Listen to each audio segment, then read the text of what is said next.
She didn't move there for the view. She moved because it was quiet.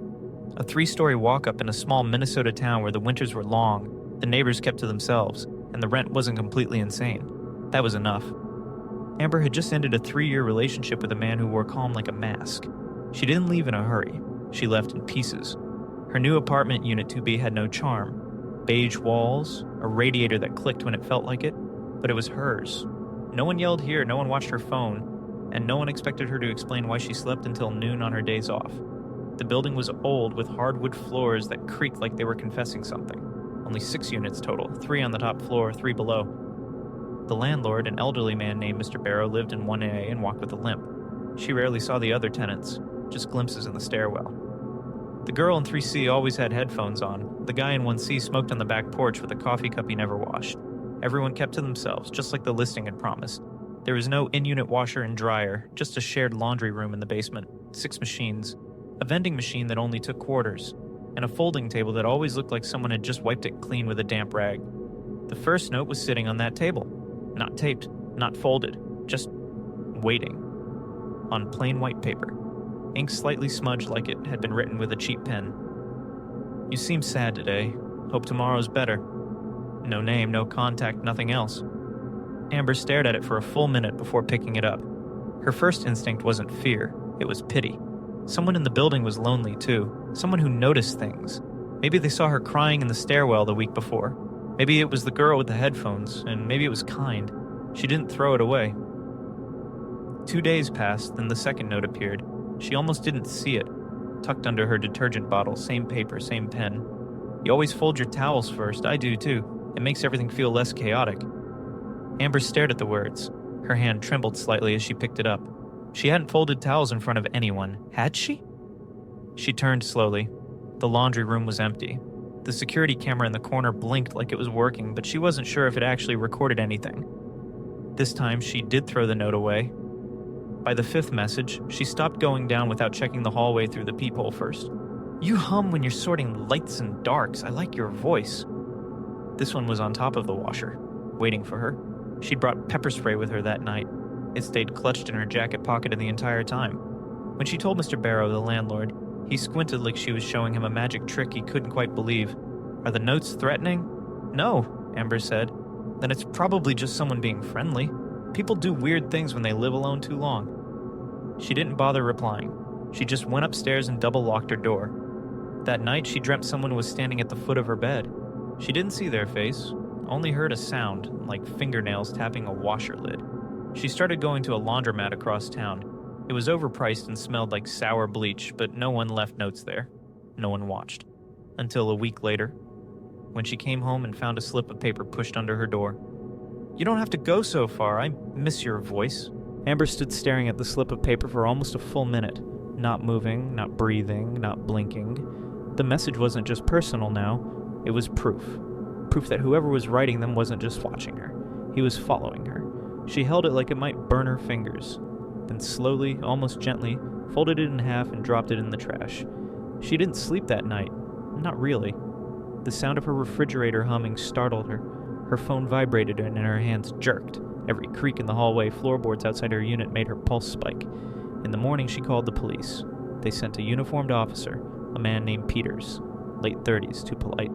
He walked the hall, checked the locks, asked if she had any suspects. She gave him a list of names, but it felt pointless. Peters didn't find fingerprints, didn't find anything. Just shook his head and told her, if it happens again, keep the note. We'll start a file. Then he was gone. That night, she added a broom handle under the doorknob, stacked pots and pans near the front door. She even left the hallway light on. And when she finally closed her eyes, she dreamt she was back in the laundry room. Except this time, the lights were off and someone was whispering her name between the spins of the dryer. The next note came 3 days later. It was taped to her bathroom mirror. A single strip of beige masking tape torn at an angle, like it had been done in a hurry. You look better when you wear your hair down. Amber screamed before she even finished reading it. Not because of the message, but because the mirror was still fogged from her shower. She hadn't heard anyone come in, hadn't seen the door open. She checked her windows, still locked. The front door, also locked. She called the police again. This time they sent someone different. A younger woman, Officer Griggs. Griggs looked around with practiced calm like she'd seen far worse. Could be a copycat stalker, or someone with a master key. Is your landlord trustworthy? Amber hesitated. Mr. Barrow was old, slower than most, but he had a key to every unit. Griggs suggested installing her own locks, told her to file a restraining order, even if she didn't know who to name. It's still a paper trail, she said. Paper matters when this escalates. Amber went to the hardware store that same day, bought a deadbolt, a portable door jammer, a can of industrial-grade pepper spray that looked like a mini fire extinguisher, and a lock box for the inside of her bedroom door, just in case. But it didn't stop. She stopped finding the notes in obvious places. Instead, they started appearing, hidden, subtle. One inside her cereal box, one inside a sock she hadn't worn in months, one tucked into the liner of her coat pocket where her fingers brushed it by accident, and her heart dropped to her stomach, each one a little more invasive. You really should eat better. You skipped dinner again last night. You don't check your windows very well. Third one on the left clicks open too easy. I liked your playlist. We have similar taste. Amber stopped listening to music. She stopped cooking too, started living on packaged snacks and gas station sandwiches. She only used the bathroom with the door cracked open, slept with the light on, started missing work, stopped calling her friends back. At night she sat on the couch in the corner where all the walls were visible, curled up with a blanket like it was a shield. Still, the notes came. The breaking point wasn't a message. It was what she didn't find. One evening, after forcing herself out of the apartment for some air, she came back to discover something missing. Not something valuable, not her laptop, not her phone, not her wallet, her toothbrush. Just gone. The holder was empty, the counter wiped clean. She stood staring at the spot like it would reappear if she stared hard enough. Then later that night, she found a new note, taped to the inside of her pillowcase. Mint is your flavor, good choice. She screamed so hard her voice cracked. Amber didn't wait till morning. She drove through the night, booked a motel an hour out of town, slept with the TV on, the chair wedged under the knob, and her suitcase still zipped shut by the door. The next day, she returned with 2 police officers. They searched everything. Nothing had been taken, nothing was out of place, except the broom handle. It had been moved to the floor, and inside her fridge, wedged between the milk and a jar of pickles, was a slip of paper, folded into the shape of a heart. Don't be gone too long, I miss you already. Amber didn't go back to the apartment alone again. After the fridge note, she broke her lease. Didn't pack, didn't wait. She left with just her car, her work laptop, and a backpack full of clothes. For a while, she slept on a friend's couch in St. Paul, told her job she was working remote indefinitely. She called the police again. They opened a full investigation this time, but with no name, no suspect, no camera footage. They had nothing to go on. They dusted for prints, found partials, smudged and inconclusive. What haunted her most wasn't that someone had been in her home. It was how quietly they had done it. 2 weeks passed, then 3. She waited for more notes, but nothing came. And for the first time in months, she started to feel normal again. The ache in her stomach loosened. The dread that had hollowed her out started to fade. She started going outside again, ate real food, laughed once at a TikTok without realizing it. Until one afternoon, Detective Peters called. They had a suspect, not a man, a woman, late 40s, lived in 3B. Name, Diane Rutledge. Amber didn't recognize it, but she knew the door. It was the unit above hers, the one she thought had been vacant the whole time. It wasn't. Diane had lived there for 6 years. She worked overnight shifts at a medical supply warehouse and rarely came out during the day. No social media, no guests, just quiet. When police questioned her, she seemed confused, said she didn't know Amber, said she minds her own business. But when they got a warrant to search her unit, that's when everything fell apart. Behind her bedroom wall, just behind the headboard, was a hole, not a big one, just wide enough to snake a small camera through. A hole that lined up perfectly with the vent in Amber's bedroom ceiling. The camera was gone, but the dust was freshly disturbed. They found wires. A hidden router, a collection of USB sticks tucked inside an old cereal box, each one labeled by hand. 2B, Nov 3, 2B, Laundry Room Gen 10, 2B, Sleeping Light Humming. Amber sat in the police station for hours listening to the audio, each file a glimpse into her life, recorded without her knowledge. She heard herself laughing once, talking on the phone, crying softly during a thunderstorm. Who does that? She asked the detective. The question felt too small. They never found fingerprints on the notes. Diane wore gloves. They found 2 extra keys to 2B, copied from the main ring Mr. Barrow kept in a storage locker. She'd taken impressions when he asked her to water the plants during his hospital stay last summer. As for the notes, They found dozens of drafts in a composition notebook, some written in pencil, others crossed out and rewritten, all addressed to Amber. None ever signed. Diane wasn't charged with attempted assault or stalking. There was no evidence she physically harmed Amber, just watched, obsessed, invaded. They charged her with unlawful surveillance, trespassing, and harassment, misdemeanors, a slap on the wrist. She was released pending trial, moved out the same week, but that wasn't the end. 2 months later, Amber, now in a new city, new apartment, new locks, new life, received a package in the mail. No return address. Inside, wrapped in brown tissue paper, was a small white notebook, and on the inside cover, in the familiar messy handwriting, "You looked happier before you left."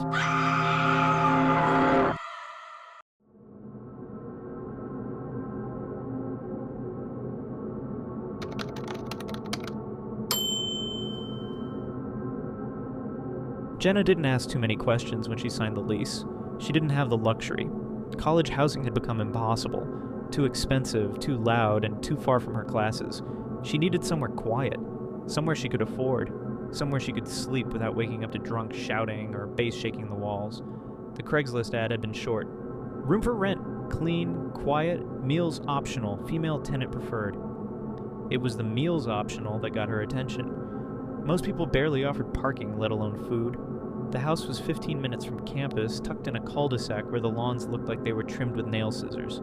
The porch had 2 rocking chairs, a wind chime, and a hand-painted welcome sign shaped like a daisy. An older woman answered the door, neat gray bun, wire glasses, warm eyes. She introduced herself as Marlene. Her husband, Walter, came out a minute later, slower, taller, barely spoke, but smiled like it was practice. "We keep to ourselves," Marlene said. "You'll have the upstairs room. Shared bath, but we rarely use it. Meals are at 6.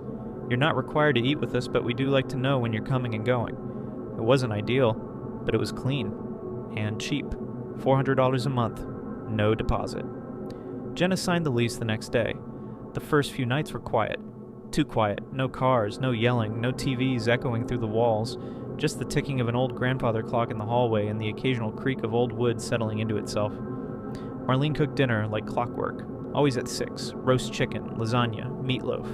The meals weren't bad. Just a little too seasoned, like she was trying to impress someone.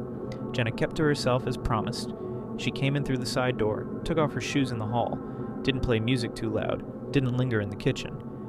Still, by the end of the first week, she noticed something odd. Marlene was always waiting, not hovering, not overbearing, just there. In the hallway when Jenna came back from class. In the kitchen when she tiptoed in at night for a snack. At the foot of the stairs some mornings, holding a folded dish towel. "Sleep well? Need anything washed? Walter can fix that outlet in your bathroom, just let us know." It was polite. It was sweet. It was too much.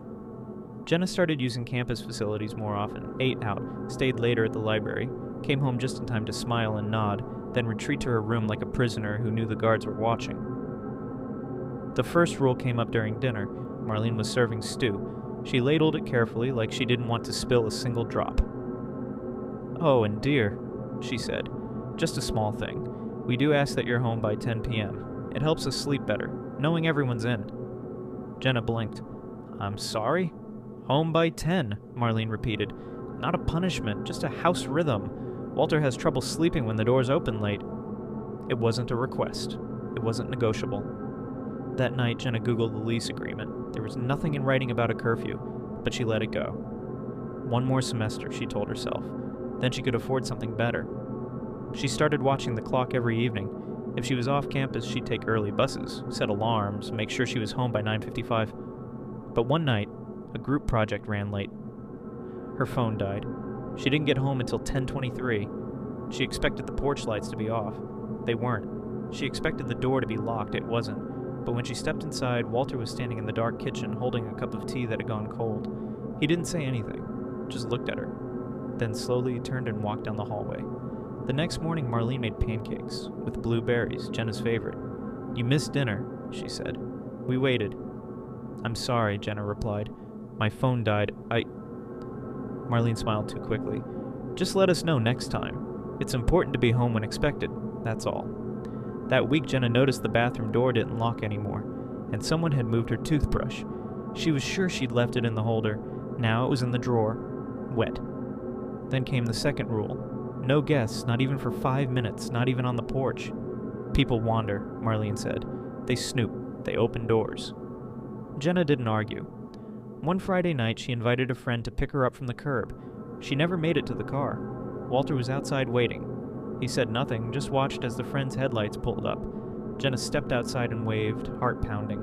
Walter followed her to the edge of the lawn. "You're not leaving, are you?" he asked. The way he said it?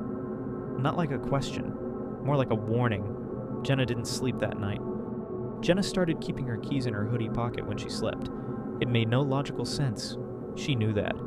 But it made her feel like she had some control, like if something happened, she could run. It had been a month since she moved in. She no longer used the hallway bathroom after dark, not since she found the curtain pulled open one night when she swore she'd closed it, not since she heard the soft click of the doorknob returning slowly from the outside. She started brushing her teeth at school. Marlene, however, had become warmer. Too warm. She left fresh-baked cookies on Jenna's desk when she was at class, replaced her laundry detergent with a more pleasant scent, rearranged her bookshelves, and told her sweetly that clutter is where bad energy builds. "I'm just helping," she said with a tilted head. "We're like family now, right?" Walter, on the other hand, stayed quiet, except at night. Jenna started hearing him pacing the downstairs hallway around 3 a.m., back and forth. Heavy footsteps. She could track them by the way the floorboards groaned in rhythm, bedroom to kitchen, kitchen to stairs. But he never climbed the stairs. He just stood at the bottom, breathing. Then one day, the pantry door in the kitchen was open. It had never been opened before, not once. Inside, it looked like a normal pantry at first, canned beans, flour, rice. But when Jenna leaned closer, she saw a faint outline on the wooden back panel, a square, perfectly cut, like a crawl space. Before she could examine it further, Marlene appeared behind her, moving almost silently. "Oh, that's just storage," she said too quickly. "Old canned goods, nothing useful in there." Her voice was flat, like a recording. She closed the pantry with a soft click. Jenna didn't mention it again. That same night, Jenna discovered that her closet had a second latch on the inside, a latch she hadn't noticed when she moved in. It looked newer than the rest of the wood, smoother, sanded, and it locked from the outside. 2 days later, she stayed late at school. Again, she told Marlene in advance. Still, when she returned, at 10:07, Marlene was sitting at the kitchen table, waiting, no dinner, no tea, just a folded white napkin and a long stare. "You broke the rule again," she said. Her tone wasn't angry. It was tired, like a disappointed parent. "I told you I had class," Jenna said. "We all have obligations," Marlene replied, "but a home is built on respect, on presence." Walter entered the kitchen then. Didn't speak, just stood beside Marlene and stared. "We forgive once," Marlene said. "We understand twice. But 3 times?" She shook her head. "That's when people stop belonging." Jenna barely slept. She packed a small bag that night, texted her cousin across town and asked if she could crash for a few days. No reply. The next morning, Jenna's phone was dead. No power, no charging. The charger cord had been sliced neatly, just beneath the head, as if with scissors. She grabbed her backup cable. Gone. The outlets in her room? Dead. When she went downstairs to ask for help, Marlene was in the living room knitting something in a pale yellow color. She looked up and smiled. "Everything all right, sweetheart?" Jenna forced a smile. "Just a small issue with the power upstairs. Might be a blown fuse." Walter spoke this time from behind his newspaper. "No outages reported, and must be something you did." She tried to leave. Her car keys were gone. Her bag had been unzipped. Inside, the extra charger was missing. Her ID, too. She stormed into the kitchen, yanked open drawers, searched the pantry again. The secret panel was gone, sealed, just like it had never been there. The last straw came that night when she heard the sound in the wall. A tapping, soft, deliberate, from inside the wall behind her bed. Tap, tap, then silence. Then, again. She pressed her ear to the plaster. Nothing. She backed away. But on the wall in the dusty corner where her nightstand sat untouched was a small fingerprint, smaller than hers, child-sized. Jenna didn't sleep that night, not because of the tapping, not because of the power outage, but because something had shifted, not in the house, but in her. She wasn't just scared anymore, she was angry. Someone had been in her room, someone had touched her things, someone had moved her toothbrush again. The next morning the house was quiet, too quiet. She waited until Marlene's car was gone. Walter was in the backyard watering plants, moving slower than usual, his bad knee dragging behind him. This was her window. She grabbed a screwdriver from the kitchen drawer and returned to the pantry. The panel was still sealed, but barely. The nails had been painted over, not removed. She pried them loose one by one, careful not to make noise.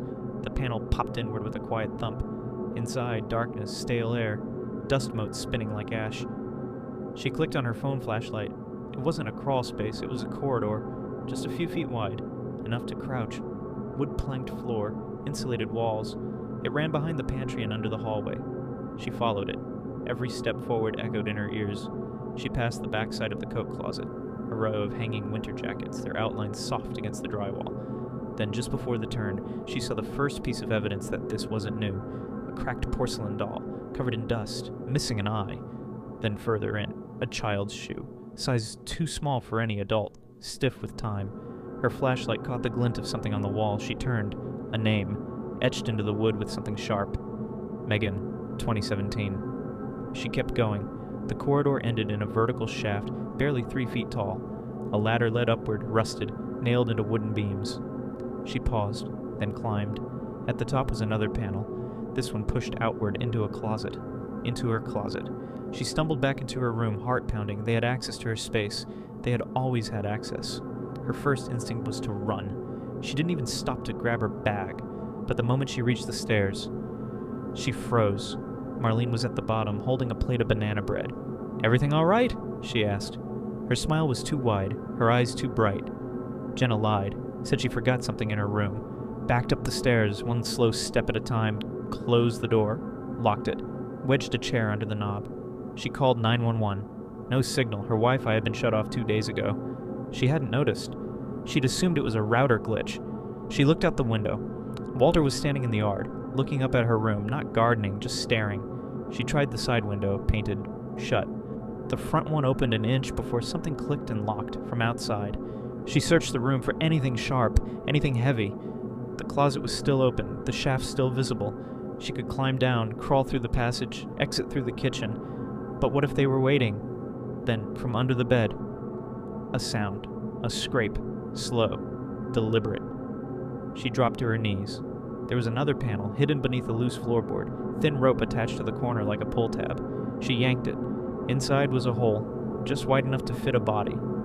And at the bottom, a dress stained, torn, and a photo, bent and faded. 2 girls.